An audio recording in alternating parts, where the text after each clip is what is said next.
আপনি বলছিলেন যে আপনার রাজনৈতিক আদর্শ বিএনপির মহাসচিব মির্জা ফখরুল ইসলাম আলমগীর।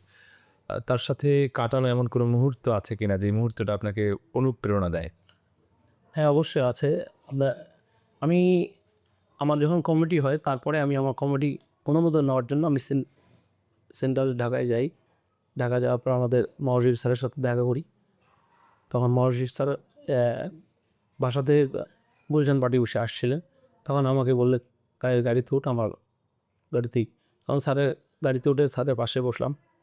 তখন স্যার ওই মুহূর্তে বাসা থেকে গুলশান অফিসে আসা পর্যন্ত আমার সাথে স্যার একটি কথা বলে, যেটা আমাকে এখনও নাড়া দেয়, যে ত্যাগ করতে হবে রাজনীতি করতে হলে।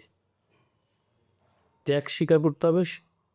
ত্যাগ স্বীকার করলে তুমি নেতৃত্ব দিতে পারবে এবং তোমার গন্তব্যে পৌঁছাবা। যেমন তোমার রাজনীতির ক্ষেত্রে নেশায় রূপান্তরিত করতে হবে। রাজনীতিটা তুমি নেশাতে নিতে হবে, যেন মানুষের সেবা করবা, এটা তোমার ইচ্ছা প্রকাশ করতে হবে যে আমি ওইটা কাজ করব, মানুষের বিপদে আপদে পাশে থাকবো। আমার যেমন আমি স্যার তখন বলতেছিল, যেমন আমি দেখো আমার পরিবারের ছেড়ে আমি ঢাকায় এসে আমার রাজনীতির সাথে সংযুক্ত থাকি। আমি এই যে আমার স্যার বলতেছিল যে আমার মেয়ে তা মিসেসের কাছে পড়াশোনা করি, ওই স্কুলে নিয়ে যায়, কলেজে নিয়ে যায়, নিয়ে আসে। এই যে ত্যাগ, বিশাল বড় একটা ত্যাগ।